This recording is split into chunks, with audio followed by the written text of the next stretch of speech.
नाबीना अफराद, लेकिन अंधे हुक्मरां। यहां इंसाफ नहीं मिलता ऐवानों में। एड़ियां रगड़ते रगड़ते, रोते रोते बीनाई चली जाती है, लेकिन कोई सुनने वाला नहीं। वो जिनके पास बीनाई नहीं है, उनको तो हुक्मरानों के ऐब नजर आते हैं, लेकिन हुक्मरानों को, जिनको अल्लाह ने बीनाई दी हुई है, उन्हें अपने ऐब नजर नहीं आते। आज का मौजू है नाबीना अफराद का एहतिजाज और आम आदमी की मुश्किलात। मैं हूं अर्जुमंद अजहर और मैं भी हूं एक आम आदमी।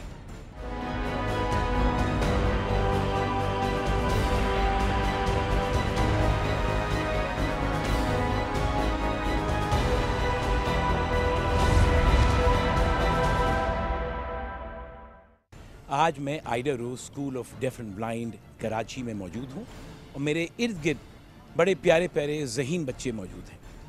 अब मैं यहाँ से स्टार्ट करता हूँ। ये जो लेफ्ट में मेरे मुनीब, आपका नाम मुनीब है ना? जी। देखा कैसे पहचाना मैंने? मुनीब बेटा क्या कर रहे हैं आप, क्या पढ़ रहे हैं और क्या करेंगे बड़े होकर? मेरा जो फील्ड है मेरी, वो कंप्यूटर इंजीनियर बनना चाहता हूँ लाइफ में। अच्छा जी। तो आप मुझे बताइए कि आपको कितना नज़र आता है कि आप कंप्यूटर को ऑपरेट कर लेते हैं या ब्रेल को यूज़ कर? नहीं, देखें, कंप्यूटर ऑपरेट करने के लिए मुझे कोई आईसाइट की ज़रूरत नहीं पड़ती, ठीक है, क्योंकि एक हमारा स्क्रीन रीडर होता है जॉस के नाम से, जॉब एक्सेस विद स्पीच, ठीक है। तो इसके थ्रू हम लोग कंप्यूटर को मूव करते हैं, जहाँ हमारा कर्सर जाएगा वहाँ मूव करके बताता है, तो इस पर हम काम करते हैं। अच्छा, वंडरफुल। आप कब से किस क्लास में पहुँचे हैं?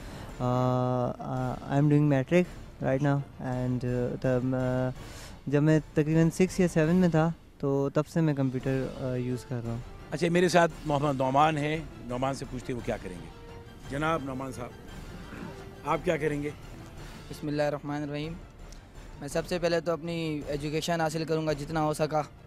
मैं इंशाल्लाह, मेरी ख्वाहिश है, मेरे वालिदैन की भी ये ख्वाहिश है कि मैं बड़ा होकर लेक्चरार बनूँ, और मैं इंशाल्लाह इसके लिए उनकी ख्वाहिशात के पर पूरा उतरूँगा, और इसके लिए मैं पूरा PhD तक इंशाल्लाह जो है ना अपनी एजुकेशन को जारी रखूँगा। अल्लाह ताला ने एक अगर सलाहियत नहीं दी तो उसकी जगह यानी और काफ़ी दे दी हैं, जिससे हमें जो है ना इसकी यानी कमी इतनी महसूस नहीं होती। हम बिल्कुल अपने आप को नॉर्मल समझते हैं और काम भी नॉर्मल की तरह ही करते हैं। नाज़रीन, आपने देखा कि बच्चे किस कदर ज़हीन हैं। इसी तरह से वो ज़हीन लोग जो लाहौर में 3 दिसंबर को एहतिजाज कर रहे थे, सिर्फ अपना हक मांग रहे थे, उनके साथ हुकूमत ने क्या सलूक किया आपने खुद देखा।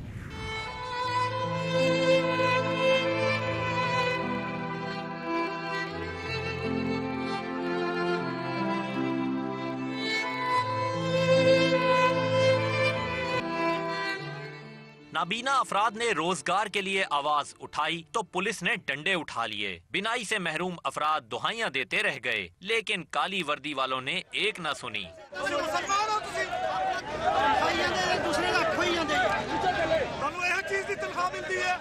बिनाई से महरूम, रोजगार से महरूम, कोई मास्टर तो कोई PhD का स्टूडेंट, मगर अफसोस आंख वालों की अकल पर पर्दा ऐसा पड़ा कि जिन्हें रास्ता दिखाना था, आज लाहौर पुलिस के एहलकारों ने उनका रास्ता ही रोक लिया। न सिर्फ रास्ता रोका बल्कि डंडे उठाए और धक्के दिए। पुलिस वालों ने वो कारनामा अंजाम दिया कि इंसानियत शर्मा गई। कई नाबीना अफराद मोटरसाइकिल पर गिरे तो कोई नाबीना सड़कों पर से अपनी डिग्रियां जमा करता नजर आया। सेकंड या ग्रेजुएशन नहीं है, मास्टर लेवल PhD को टच किया उन बच्चों ने, और वो बेरोजगार हैं सर। या तो इन बच्चों को पढ़ाना छोड़ दें, या फिर अगर इनको पढ़ाते हैं तो फिर इनको नौकरियां भी दिलाएं। चश्मे नूर से महरूम इन अफराद ने पुलिस वालों को अकल का नूर बख्शने की लाख कोशिश की, मगर सब बेसुध। क्यों रोक रहे हो?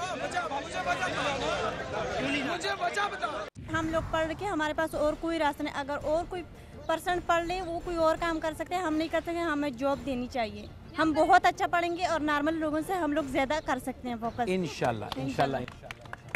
Very good. और कौन कुछ कह रहा था? पीछे कौन बच्ची? मैंने कहा यहाँ पर नॉर्मल लोग को वैल्यू दी जाती है, लेकिन ब्लाइंड को क्यों नहीं दी जाती? इंसाफ तो सबके साथ होना चाहिए ना। यानी कि उनको मैं यही कहूँगी, वो हमारे वज़ीर आज़म हैं, उन्हें ये सोचना चाहिए कि इंसाफ देना चाहिए तो सबको देना चाहिए। अगर वो नॉर्मल लोग के साथ कर सकते हैं, मैं मानती हूँ इस बात को कि वो लोग जो हैं लोगों की हेल्प कर रहे हैं, लेकिन अगर वो नॉर्मल की हेल्प कर सकते तो ब्लाइंड की क्यों नहीं कर सकते? अगर वो साइटेड लोग के स्कूल में चीज़ें भिजवा सकते हैं तो ब्लाइंड की भी तो उन्हें हेल्प करनी ही चाहिए। चलो कुछ भी ना करें, हम ब्लाइंड को जॉब दे सकते हैं एटलीस्ट वो लोग। बिल्कुल सही है। प्राइम मिनिस्टर साहब, अगर आपने ये गुफ्तगू सुनी तो आप सुन लीजिए, ये बच्ची आपसे कह रही है कराची में बैठ के कि आप अगर लैपटॉप्स बांट रहे हैं या और चीज़ें कर रहे हो, तो ये कह रही है कि आप लोग कोशिश कर रहे हैं मुल्क में हालात बेहतर करने के, और ऐसा हो रहा है। तो इन बच्चों की भी रिक्वेस्ट प्लीज़ सुनिए, आपसे इल्तिजा करते हैं। हाँ, प्रोफेसर इकबाल आज़मी कहते हैं ना कि मुझे मलाल नहीं अपनी बेनिगाही पर, और वो जो दीदावर हैं उन्हें कौन सा दिखाई देता है। आपके सामने ही है मंजर कि आंखों वाले भी इस वक्त देखकर क्या कर रहे हैं, आप इस चीज़ का खुद मुलाजा कर सकते हैं। हमारे हुक्मरान क्या कर रहे हैं, जो हमारे आवाम के साथ किया जा रहा है, ब्लाइंड हजरात के साथ किया जा रहा है, आप खुद मुलाजा कर सकते हैं इसमें। और आज भी ये पढ़े लिखे नाबीना हजरात अपनी मुलाजमत के लिए, अपने हुकूक के लिए सड़कों में निकल आए हैं, और उनके साथ हुकूमत क्या रवैया अख्तियार कर रही है आपने भी देखा।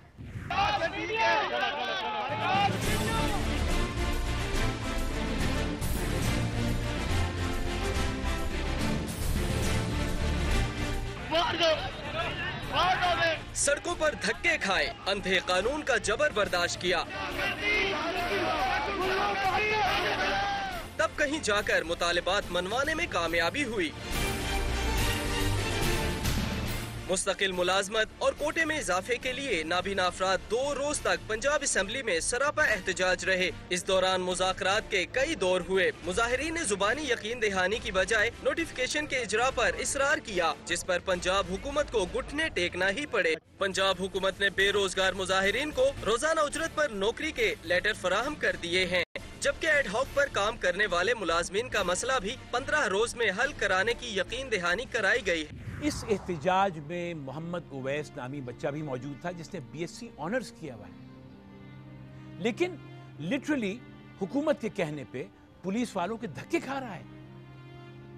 यानी अगर ये बच्चा किसी और मुहज़्ज़ब मुआशरे में पैदा होता तो उसके लिए आसानियां पैदा की होती, उसको कहीं नौकरी दी होती, लेकिन पाकिस्तान में वो सड़कों में धक्के खा रहा है। अभी मेरी मुलाकात हुई है एक ब्लाइंड स्कूल में, आइडिया रोज स्कूल के बच्चों से, जो निहायत ही ज़हीन बच्चे हैं और आगे बढ़ना चाहते हैं और कुछ करना चाहते हैं। आखिर क्या वजह है कि हुक्मरानों को इन लोगों की कोई कदर नहीं है, किसी किस्म का कोई ख्याल नहीं है कि आपकी ये जिम्मेदारी है कि जिसको आप पूरा करें। हाँ, यही बच्चों में से या कोई बच्चा होता, किसी MNA या किसी मिनिस्टर का भतीजा भांजा होता, तो उसे परमानेंट नौकरी भी मिलती और उससे मराद भी ज्यादा दी जाती, उसे गाड़ी भी मिलती। अफसोस, अफसोस। और इसी एहतजाज में अदनान महमूद भी मौजूद था, जो रावी रोड लाहौर में 6,000 रुपये महीने पे एक किराए के घर में रहता है अपनी बीवी और 2 बच्चों के साथ। एडहॉक बेसिस पर ये मास्टर्स इन इस्लामिक स्टडीज कुर्सियां बुनता है, कुर्सियां बुनता है। क्या हुकूमत इसको कोई परमानेंट नौकरी नहीं दिलवा सकती? क्या आप लोग जो असेंबलीज में इलेक्ट होके गए हैं, किसी के पास ये काबिलियत है जो अदनान के पास है? जरा देखिए अपने गिरबान में और सोचिए और अल्लाह का खौफ कीजिए और खुदारा आगे बढ़ के अदनान के लिए कुछ कीजिए। और इसी एहतजाज में बेचारा अब्दुल सत्तार भी मौजूद था, जो लाहौर के यादगार के इलाके में रहता है। 3 कमरों का घर है, 8,500 रुपये किराया है, अपनी बीवी, बच्चों, माँ और 7 भाई बहनों के साथ रहता है। जिंदगी कैसे गुजारता है? पापड़ बेलता है और पापड़ बेचता है। ऐसी फैमिली किसी भी मुहज़्ज़ब मुआशरे में होती तो हुकूमत वक्त इनकी मदद करती, लेकिन पाकिस्तान में ये लोग दर बदर फिर रहे हैं। इनका बजट कैसे बनता है, कैसे पूरा होता है? मैं चाहूँगा कि जनाब इसहाक डार साहब इस घर का बजट बना दें। हमारी अगली कहानी और ज़्यादा दर्दनाक है। ये कहानी है अब्दुल रहीम की, जिसको 7 माह की उम्र में, पैदाइश के बाद 7 माह की उम्र में उसके माँ बाप ने कहीं छोड़ दिया। एक फैमिली ने उसको अडॉप्ट किया और जब उन्होंने देखा कि ये बच्चा नाबीना है तो उन्होंने भी इस बच्चे से जान छुड़ाई। फिर किसी ने तरस खा के इस बच्चे को पाला। ये बच्चा बड़ा हुआ, ये हाफिज़ कुरान बना। फिर ये पढ़ता रहा और पढ़ते पढ़ते इसने मास्टर्स किया स्पेशल एजुकेशन में। लेकिन आज ये गुजरांवाला में एक ब्लाइंड स्कूल में एक कमरे में रह रहा है। कोई इसका पुरसाने हाल नहीं है। ये ज़िंदगी के साथ क्या करे? मास्टर्स करके ये बैठा हुआ है बेकार, और कुछ इसके पास करने को नहीं है, कोई नौकरी नहीं है, कोई इसकी सुनने वाला नहीं है, कोई हुकूमत का कारिंदा इसके पास नहीं आता, या कोई और इदारा इससे बढ़ के ये नहीं पूछता कि हम तुम्हारे लिए क्या कर सकते हैं। क्या कोई है इस पाकिस्तान में जो अब्दुल रहीम का खैर ख्वाह बने, इसको अच्छी नौकरी दिलवाए, या इसको किसी ऐसे काम पे लगाए जहाँ पे ये 2 वक्त की रोटी कमा सके, सेटल हो सके, शादी कर सके और ज़िंदगी खुश व खुर्रम होकर बसर कर सके? क्या कोई है वहाँ पर? क्या कोई है इस पाकिस्तान में? इसी एहतिजाज के हवाले से हमारी गुफ्तगू अनवर मखसूस साहब से हुई, जो एक मायनाज शख्सियत है। चल के सुनते हैं कि उनका क्या राय है। ऐसे लोग जिनको नजर नहीं आता, मुझे बहुत दुख हुआ, मगर मैं समझता हूँ कि वो लोग हमसे ज्यादा खुशनसीब हैं जो एहतजाज कर रहे हैं, क्योंकि जो कुछ इस मुल्क में हो रहा है वो देख नहीं सक रहे, हम लोग देख रहे हैं, तो हम लोग उनसे ज्यादा कमजोर लोग हैं। इतनी हिम्मत तो है, अल्लाह ने उनको बचाया हुआ है कि जो कुछ हमारे सामने हो रहा है, जो कुछ इन शहरों में हो रहा है, जो कुछ इस मुल्क में हो रहा है, जो कुछ इस ज़मीन पे हो रहा है, वो नहीं देख रहे। अल्लाह ताला ने उनको बचाया हुआ है। मेरी दुआ है, बस मैं हुकूमत से अपील करता हूँ कि जब ऐसे लोग सड़कों पे आए तो आप उनको बड़ी मोहब्बत से उठाकर एक जगह बिठा दें और उनकी बात मान लें। खुदा आपकी बात मानेगा। बहुत बहुत शुक्रिया। ये नाबीना हजरात किसी से भीख या इमदाद नहीं मांग रहे, सिर्फ और सिर्फ रोजगार मांग रहे हैं। हाँ, हम मानते हैं कि हुकूमत पंजाब इनसे मुज़ाकरात कर रही है, लेकिन इन मुज़ाकरात का खातिर खा नतीजा कब निकलेगा?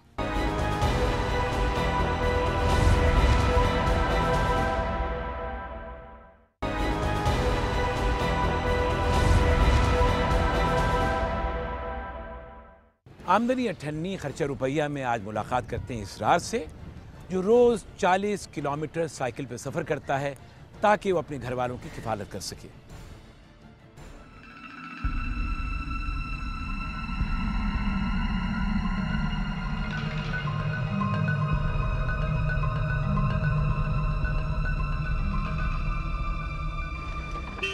आम आदमी की मुश्किलात को बेनकाब करने के लिए हम आपको बहुत सारे ऐसे अफराद से मुतारिफ करवा चुके हैं जो तमाम तर परेशानियों के बावजूद न सिर्फ अपनी ज़िंदगी की ज़रूरतों को किसी न किसी तरह पूरा कर रहे हैं, बल्कि अपने बच्चों और बूढ़े वालिदैन का भी सहारा बने हुए हैं।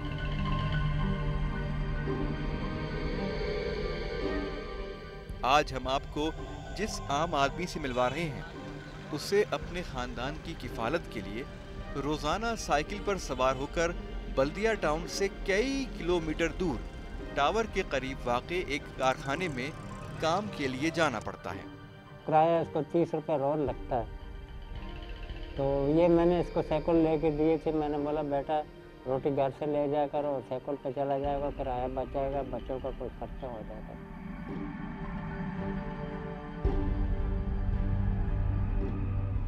मेरा नाम मोहम्मद इसरार है। मैं अपने वालिद के साथ रहता हूँ। मेरी वालदा तो नहीं है, वालदा को तो इंतकाल हो गया। 12 साल का था, मेरे को वालदा छोड़ के चली गई। जब काम को टाइम आया तो बाप ने लगवाया किधर फैक्ट्री में। उस टाइम तनख्वाह बहुत कम थी, फिर आस्ते आस्ते बढ़ाते गए, फिर तनख्वाह मेरी 9 करवा दी।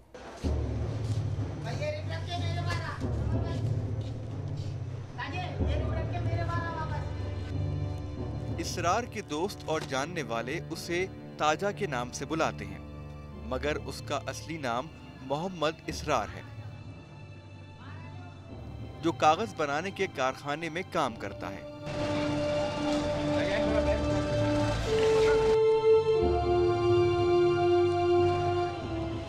मगर पूरा महीना मेहनत करने के बाद उसे यहाँ से सिर्फ 9,000 रुपए ही मिलते हैं।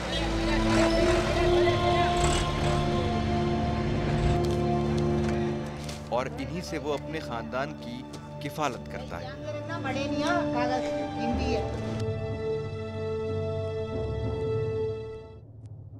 अच्छा मैं जा रहा हूँ। इधर आ। क्यों? मेरे पास तो आए। क्यों? इधर तो आए ना। हाँ। आटा लेकर आना। क्यों इतने जल्दी खत्म आटा? ना खत्म हो गया। बच्चे माशाल्लाह वो सब खा लेते हैं। दिन में तो 4-5 रोटी बनती है, रात को भी बनती है, सुबह के टाइम से भी बनती है रोटी। अब मेरे पास तो गुंजाइश नहीं है, मेरे पास तो पैसे नहीं है। तू जाके इधर से भी लेके आ, मेरे को राशन ला के दे। चोरी डकैतियां करूं वो जो सही है? मर्जी जो मर्जी कर, हर चीज मर्जी कर, मेरे को ला के दे। मेरे पास होएगा तो मैं लेके आऊंगा, मेरे पास नहीं होएगा तो मैं नहीं लेके आऊंगा। नहीं लेकर आना तूने। छोटे छोटे बच्चे ये किधर जाएंगे? बीवी ने आटा लाने की फरमाइश तो कर दी, मगर इसरार साइकिल चलाते हुए सारे रास्ते यही सोचता रहा कि सिर्फ आटा ही नहीं, घर में तो दूध, चीनी, पत्ती और घी भी नहीं है। वो ये सब कुछ कहाँ से लेकर आएगा? आमदनी इसकी 8-9 हज़ार रुपया तनख्वाह है। एक दिन पकाते हैं, 2 दिन खाते हैं, उसको क्या खाना बोलते हैं? बासी बसबासी करके गुजारा जो करना है। जब नहीं है पैसा तो कहाँ से लाएंगे? पूरा ही नहीं होता। बच्चे हैं, बच्चों का दूध है और खर्चात हैं, नहीं पूरा होता है। बीमारी सुस्ती भी है बीच में, कहाँ से लाएंगे? कम से कम बीमारी का महीने में बच्चों का मिला के 2-3 हज़ार रुपया तो लग ही जाता है।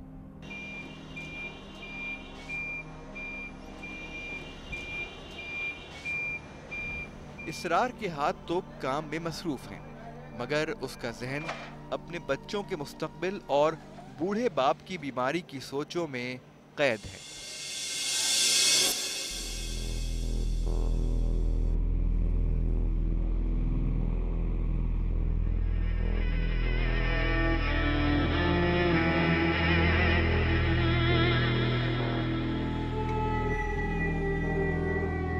पूरी कॉलोनी में पानी नहीं है।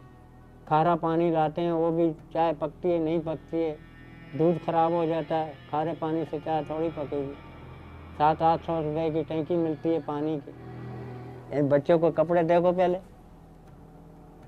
ऐसे होते हैं बच्चों के कपड़े, सारे टूटे टूटे कपड़े, मैले के चीज़ें। साबुन के लिए पैसा नहीं है जो बच्चों के कपड़े धोए। खाने पीने की चीजों की तरह गैस, बिजली और पानी भी इंसान की बुनियादी जरूरतों में शामिल है, मगर सरकारी नलकों में तो पानी ही नहीं आता, जो हर हफ्ते खरीदना पड़ता है और हर महीने इस पर 3000 रुपए के लगभग खर्चा भी आता है।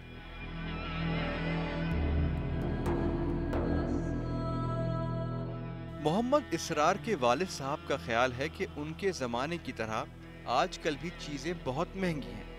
वो आज के रुपए का मवाजना पिछले ज़माने के रुपए से करते हुए परेशान हो जाते हैं। जब मेरे दौर में ना मेरे 7 बच्चे थे तो मैं इन बच्चों का खर्चा पूरा करता था या कि मैं इनके पढ़ाई का पूरा करता था। सस्ता भाई में आप बोलते हैं तनख्वाह भी नहीं थी, काम थी ना, फिर भी मैं इनका खर्चा पूरा करता था, कपड़ा लीड़ा पूरा करता था, बीमारी सुस्ती पूरा करता था। एक 10 रुपए में सदर अयूब का दौर में मेरी 10 रुपये तनख्वाह थी नहीं, रोज़ की 300 रुपया महीना मेरे को मिलता था। 300 रुपये महीने में मैं घर चलाता था। बीमार बाप अपने बेटे की परेशानियां देखकर उससे अपनी बीमारी का जिक्र नहीं करता, मगर बेटा अच्छी तरह जानता है कि उसके बाप को भी दवाइयों की जरूरत है। उसके लिए ये बात भी किसी परेशानी से कम नहीं। अगर बच्चों के पास कुछ होएगा तो मुझे कुछ देंगे, जाओ अब्बू इलाज कराओ। ये इनके पास कुछ नहीं होएगा तो अल्लाह ही है हमारा, और तो और कुछ है ही नहीं है। मोहम्मद इसरार की बीवी बज़ाहिर अपने घर के काम काज में मसरूफ दिखाई देती है, मगर उसे भी हर वक्त मोहम्मद इसरार की फिक्र रहती है। थोड़ा सा ये रात को लेट गा रहा है तो दरवाजे में देखती रहती हूँ क्यों आया, काम पे हालात बहुत ख़राब हो गए, इसकी वजह भी टेंशन लगती रहती है मेरे को हर वक्त इसकी। जब उधर जाता है कंपनी में तो पूछ लेते हैं हाँ भाई कंपनी में पहुंच गया। जब वहाँ से टाइम जो होता है पूछते हैं भाई या तो रवाना हुआ नहीं, पर घर पे परेशानी का इंतज़ार करते रहते हैं।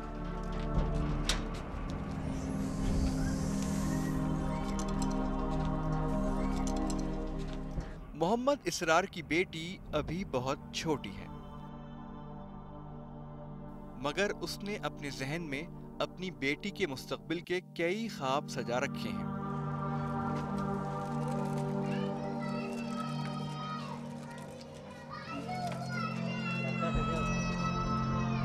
जब दूसरे के बच्चों को देखता हूँ तो मेरा दिल ऐसा दुखता है ना, मैंने बोला मैं अपने बच्चे को भी पढ़ाऊँ।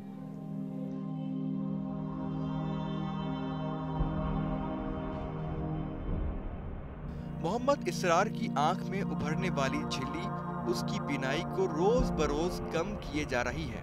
मेरी आंखों में खुद पर्दा आया हुआ है।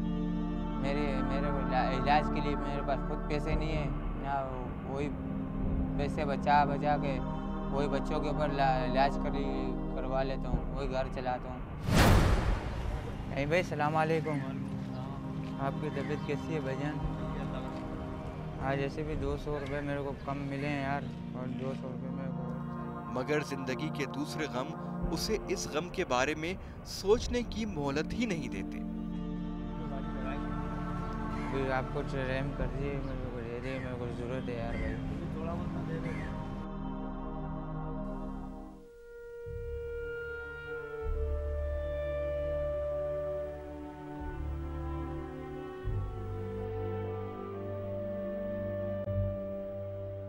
मोहम्मद इसरार का बाप अपने बच्चों को वो तालीम तो ना दिला सका जिसकी उन्हें जरूरत थी, मगर वो अपने पोतों और पोतियों की तालीम के बारे में जरूर फिक्रमंद रहता है। कोई पैसा टका हुआ जब जाके दाखिला ले गए, बच्चों का पढ़ावे, पैसा ही नहीं देता, कहाँ से ले? इतना बच्चा को मार के लाता है जो घर से पूरा नहीं होता। मेरी भी बच्ची जाए स्कूल पढ़ने के लिए, मेरे दिल में बहुत ख्वाहिश है ये बच्ची बड़ी हो, ये स्कूल में भेजें, इसका यूनिफॉर्म नहीं है। सिर्फ इतवार का दिन ही छुट्टी का दिन होता है, मगर सबके लिए नहीं। इसरार छुट्टी वाले दिन भी छुट्टी नहीं करता, बल्कि एक वैगन पर कंडक्टरी करता है ताकि उसके घर के अखराजात पूरे हो सके।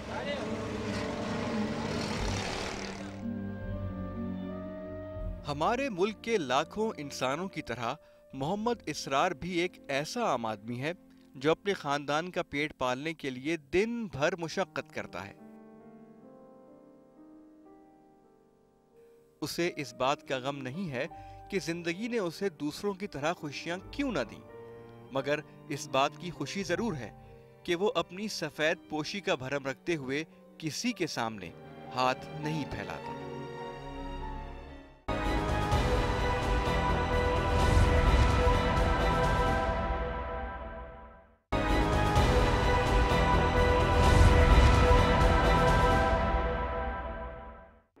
इंसान चाहे जितनी भी कोशिश करे, उसके मुंह से सच्ची बात निकल ही जाती है, इसलिए कि सच को दिल में दबाए रखना इंतहाई मुश्किल होता है। अगर ऐसा किया जाए तो इससे आदमी बीमार भी हो सकता है। शायद झूठ बोलना भी एक बीमारी है जो हमारे बहुत सारे अच्छे लोगों को लग चुकी है। ड्रीम किंग वसान की ज़बान फिसली तो सच उगल ही दिया। इंस्तादे करप्शन के वजीर ने खुद किया करप्शन का एतराफ। करप्शन तो जितना हो सकता है गवर्नमेंट करने की कोशिश करते हैं, वैसे तो करप्शन ये कोई पहला मौका नहीं। ख्वाबों के बादशाह सियासी सूरत-हाल की पेशन गोई करते करते अक्सर ज़बान पर अख्तियार खो बैठते हैं। कभी पार्टी शरीक चेयरमैन को चोर चेयरमैन कह देते हैं। पार्टी का चोर चेयरमैन, पार्टी का चोर चेयरमैन।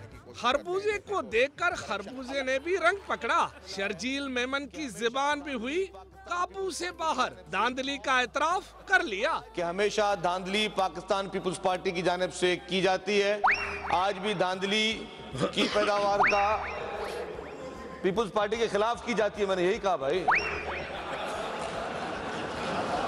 हकीकत हाल तो खुदा ही जाने, लेकिन वसान और शर्जील की स्लिप ऑफ टंग सबकी दिलों की सी आवाज लगी।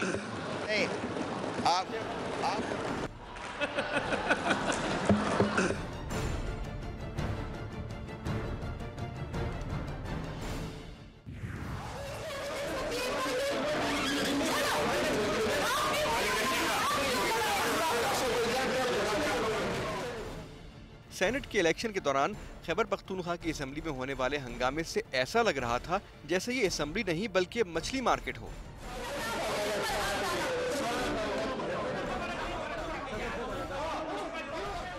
सवाल ये पैदा होता है कि क्या यही लोग सेनेट में जाकर हमारी किस्मतों का फैसला करेंगे और हमारे मुल्क की तरक्की की राहें मुतय्यन करेंगे?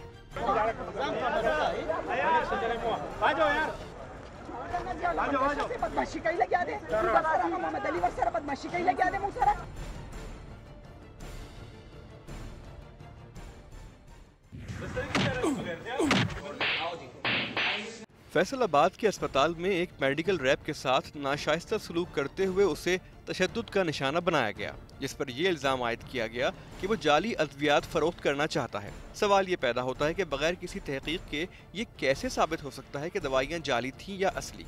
और दूसरी बात ये कि दवाइयाँ बेचने वाले से ज्यादा दवाइयों के असली या जाली होने का जिम्मेदार वो इदारा या उसके मालिकान तो हो सकते हैं जहाँ दवाइयाँ बनती हैं, मगर एक आम आदमी जो अपने बच्चों का पेट पालने के लिए एक अस्पताल और मेडिकल स्टोर में जाकर दवाइयाँ मुतारिफ करवाता है, इस जुर्म में कैसे शरीक हो सकता है? अगर ये साबित हो भी जाए तब भी किसी के साथ इस तरह का गैर इंसानी सलूक करने का क्या जवाब है?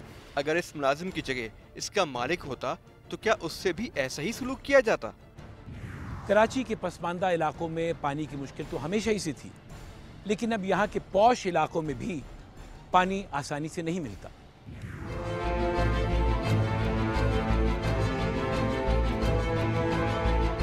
खुश्क और उजड़ा चमन, मिट्टी से अटा स्विमिंग पूल और पानी के खाली टैंक, ये मनाजिर है कराची में क्लिफ्टन के घरों के। जी हाँ, शहर के गरीब और मुतवस्सित इलाकों ने तो किल्लत आब का मजा चख लिया। अब बारी है पोश इलाकों की।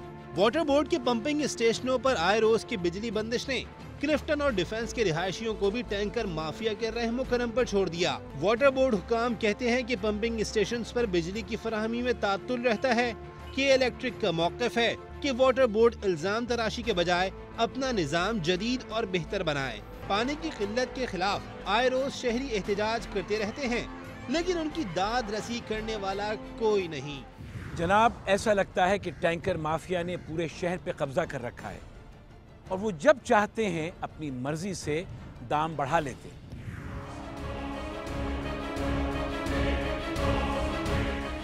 एक तरफ शहरी पानी की तलाश में मारे मारे फिर रहे हैं, दूसरी तरफ वाटर माफिया के वारे न्यारे।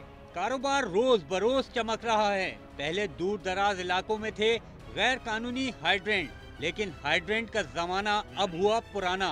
माफिया ने ज्यादा माल समेटने के लिए पानी की नहरें बना ली हैं। जी हाँ, ये है बल्दिया टाउन, जहाँ जखीरा है पानी का। टैंकर्स की आमद हुई तो मोटरें लगाई जाने लगी। जगह जगह जमीन से निकाले गए पाइप और माल देने वालों को पानी की फरहमी शुरू। इलाके से मुंतखब एमपीए कहते हैं पानी चोरी करना जराइम पेशा अफराद का मुनाफा बख्श कारोबार बन चुका है। वाटर बोर्ड के बेबस हुक्काम का भी कहना है कि इनके इदारे से ज्यादा कमाई वाटर माफिया के कारिंदे कर रहे हैं। 5,000 रुपये का टैंकर बेच रहे हैं। अब 5,000 और 1,200 में कितना फर्क है आपको खुद तो इसका अंदाजा खुद लगा लेंगे कितने पैसे कमा रहे होंगे। पानी को तरसते शहरी कहते हैं घरेलू सारिफीन बिल अदा करने के बावजूद पानी से महरूम हैं और वाटर माफिया इंतजामिया की मिली भगत से मालामाल है। जब बात इंसाफ और मसावात की होती है तो हमारे सामने बेतहाशा मिसालें मौजूद हैं खुलफाए राशिदीन की, लेकिन अफसोस के इस इस्लामी जमहूरियत पाकिस्तान में इंसाफ और मसावात जैसे अल्फाज नापैद हैं।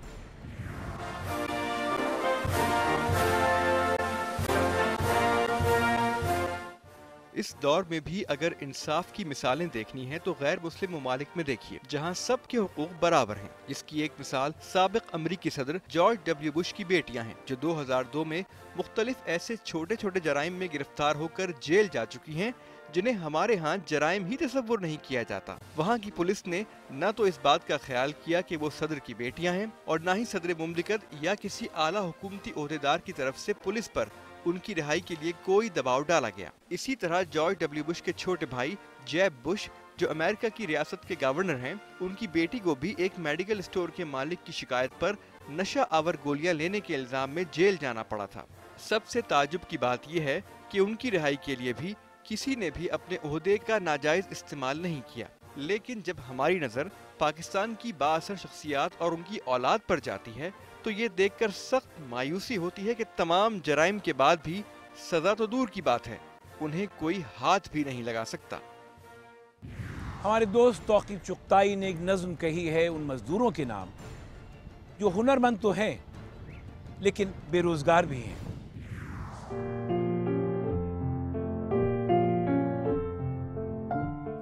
भूख लगे तो क्या करता है, जाके दिहाड़ीदार से पूछो। कैसे जालिम दिन कटता है, जाके दिहाड़ीदार से पूछो। चौक में बैठा रहता है पर काम कई दिन तक नहीं मिलता।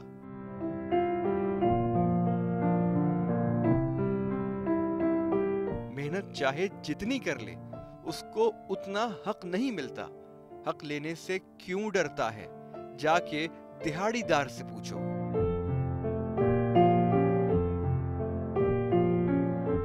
घर में आटा कब होता है, कब पकने को दाल होती है, कितने दिन छुट्टी होती है, कितने दिन हड़ताल होती है। कैसे एक एक पल गिनता है, जाके दिहाड़ीदार से पूछो।